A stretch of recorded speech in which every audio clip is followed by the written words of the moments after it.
So I'm going to keep it short, but at the same time I'll try to make it interesting as well as I'll touch upon the key points here. Also, it's my first time in Jammu. Unfortunately just for a few hours, but yeah, you guys have a beautiful campus like IIT Jammu and surrounded by beautiful snow-capped peaks. So yeah, today we're going to be talking about large language models. How many of you have heard about ChatGPT? Nice. I knew that.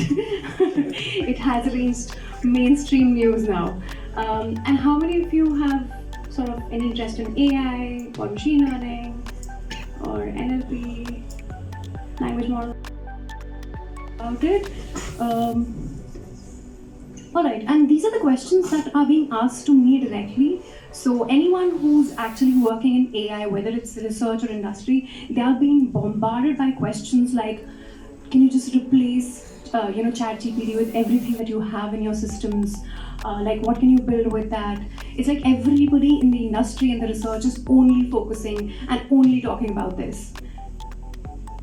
But in case you have this sentiment, you're not alone, right? I'm sure a lot of people are just wondering what this technology is and where to even start, right? So that's the whole point of this session, basically give you a brief idea of how this sort of wave started. It's not overnight, but there has been some developments which has been happening over the years. So this is what Sundar Pichai said in one of the interviews, that today the scale of the largest AI computations is doubling every 6 months, far outpacing the Moore's law, according to which basically for any dense integrated circuit, the number of circuits double every year. This is kind of an analogy with the number of parameters each new language model is sort of having as compared to the previous one. So this is like a brief idea of like how the I would say technology in the space of NLP has been progressing, and I've been working in the NLP industry since 2017. So I've actually gone through all of these phases. So you start with fully supervised learning, where you have no neural networks, you train from scratch. Then comes neural networks and deep learning, and people sort of lose their mind. And then as a data scientist or as an ML engineer, you are controlling technology. I'm getting there. So there are notebooks. You can actually find a notebook by OpenAI which tells the guidelines on how to make sure that the model is unbiased.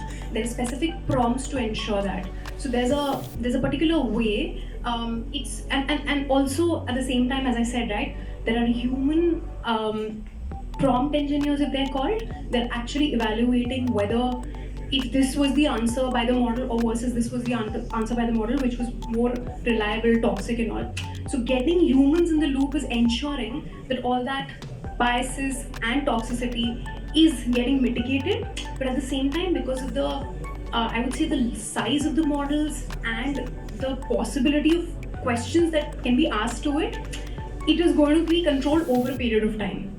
As and when it learns from feedback, it is being sort of mitigated.